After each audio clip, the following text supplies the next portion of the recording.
Yes, sir. Yes, sir.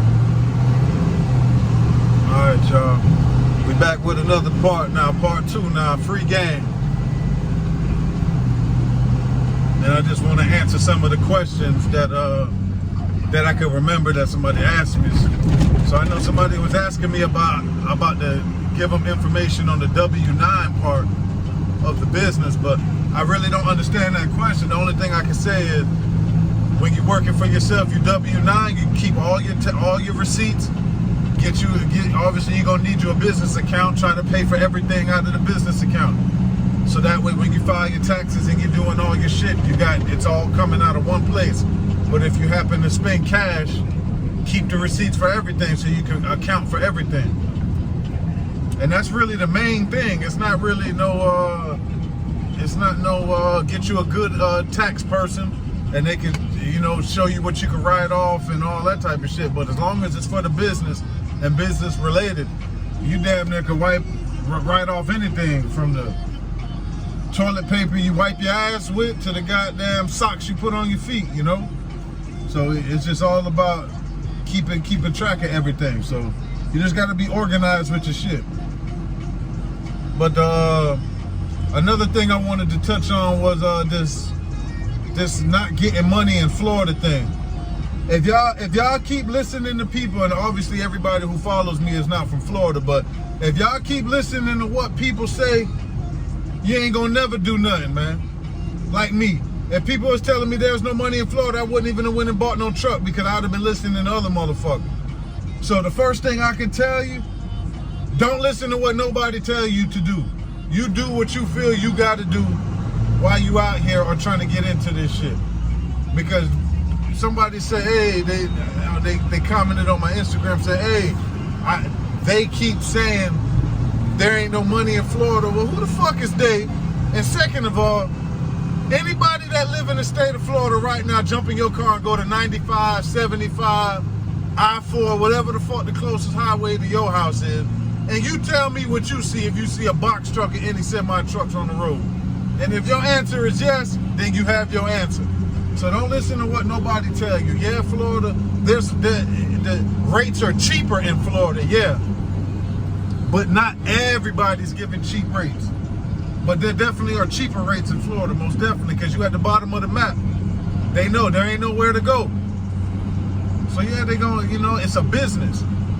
Now, it's on you if you want to go drive 500 miles for $100 or for $200. That's on you if you choose to do that. I don't take loads like that. So when people say shit like that, that shit be having me puzzled like a motherfucker, because I don't understand that shit.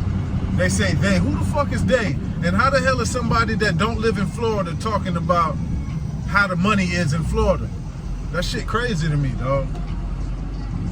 So if that's one advice I can give y'all, is don't listen to nobody, man. That's why I tell y'all, I don't be out here telling you this, that. My shit is more of like a blog, showing y'all my daily shit on the road and showing you what it's like out here and all that.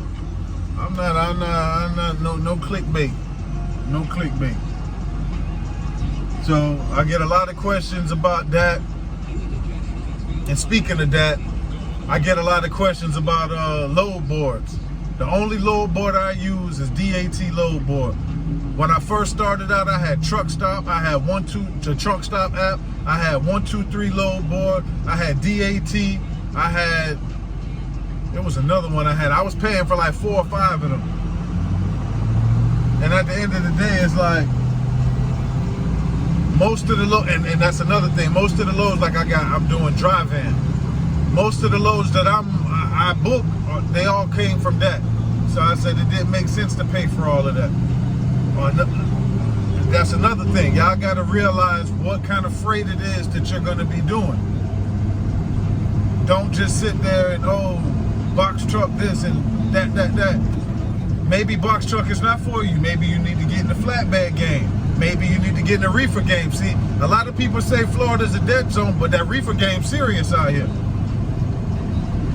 I was just telling my dog this yesterday. I said, boy, the next box truck I get is going to be a reefer.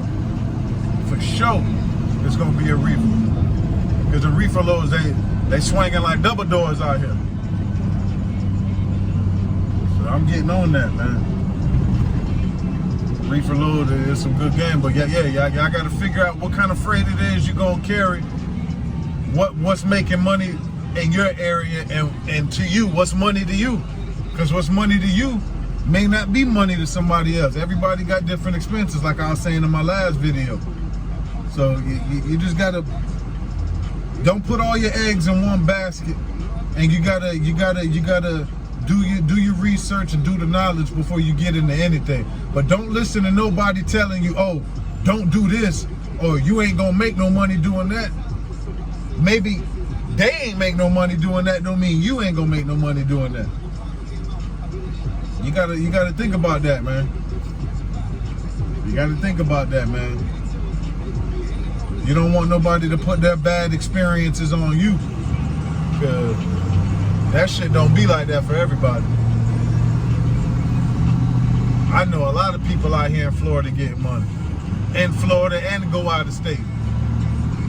And it's obvious. You go out there on the road, you're gonna make more money.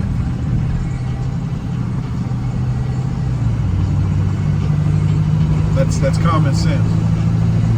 But it's also true that you can stay in Florida and make money.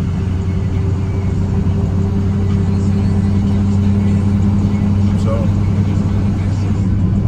you gotta think about that shit, man. You gotta think about that, man, because you don't want people dictating what decisions you making. That ain't what it is. That is not what it is, man. I get a lot of questions about that, about the lift gate, but that low board, I get that question a lot. And I made a video in the past about that, how to search on that and all that. I might have to make a newer one, because obviously I got more followers now. And clearly, nobody don't like to go, and it ain't nothing against nobody, but nobody don't like to go back and just look through the videos. I noticed that shit too, so I might have to start making newer videos of shit that I did before, but try to, you know, juice them up a little bit and add on some shit, maybe what I didn't put in there. But I get a lot of questions on that, about the, a lot of people asking about a lift gate. A lift gate is not required, but shit, I say it's required. Because you never know what kind of, you don't want to be out there and have to turn down money because of some shit like a lift gate or a pallet jack. Those are the type of things you got to keep in your truck, man. Keep a pallet jack, keep some straps. I got probably about 20 straps on my truck. I got about 20 straps. I got damn near 30 blankets. Or no, it's damn like about 25 blankets.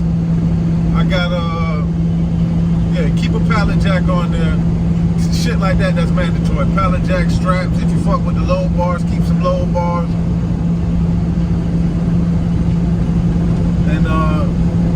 And if you guys are trying to get into this, I would advise you to get a lift gate, but you don't need one. But it definitely helps. It don't hurt to have one. And if you do a residential delivery, how you gonna get it off the truck? Now you could downstock everything, but who the hell want to do that? That's what the lift gate for. Let the lift gate do all the work.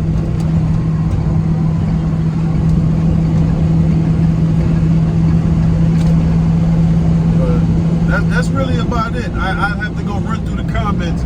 I just really wanted to get that out there about the little boy shit, and don't let people sway your opinions on what you should be doing. You got to do your research and figure out what's good for you in your area. I just wanted to touch on that, but if, like I always say, any other questions y'all got, jump down in the comments. And don't forget to hit that subscription button, like, and comment, man. It's your boy, man. Y'all let me know what y'all need next, and I'm going to get that done for y'all, man. Be safe on the road.